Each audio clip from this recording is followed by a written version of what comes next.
Бізде жекпе-жек ат дайындаса Шығыс Қазақстан жігіттері дайындайды. Өткенде Ақбедейді көрдіңіз, Абай облысының 4 бірдей аты жекпе-жекте жатыр. Үстіндегі балдар аламай жатыр. Мен ана аттарды көріп риза болдым. Керемет, не бір аттар бар екен. Егер ол аттарды ары қарай шындап жұмыс істейтін болса, кез келген атыңды тасталған шығаратын аттар аналар.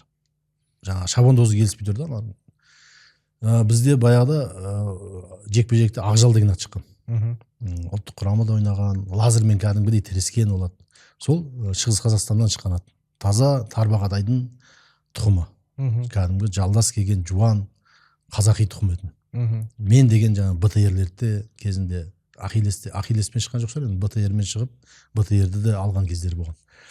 Сол шығыстың ішінара несі жаңа чемпионаты құлдырады ғой. Ол Шығыс Қазақстанда бір несі, оларға бір чемпионатқа келіп жеңу бір былайша айтқан кезде қызық емес екен.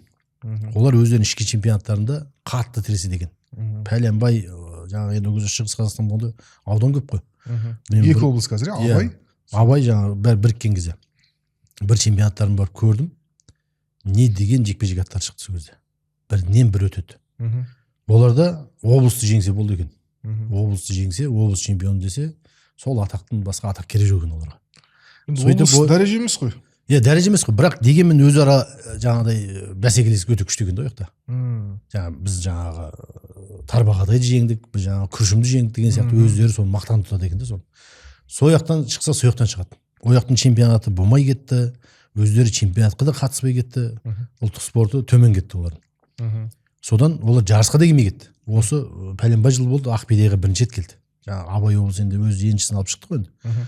Сол кезде көрдік, өзіңіз де көрдіңіз, не деген аттар шығып жатыр. Соларды ары қарай жұмыс істейтін болса, жекпе-жекке үйрететін болса, ана аттардың бәрі жекпе-жекке жатады. Не бір аттар шығып жатыр. Сол себептен біз де дайындап жатырмыз, бірақ ойдағыдай болмай жатыр.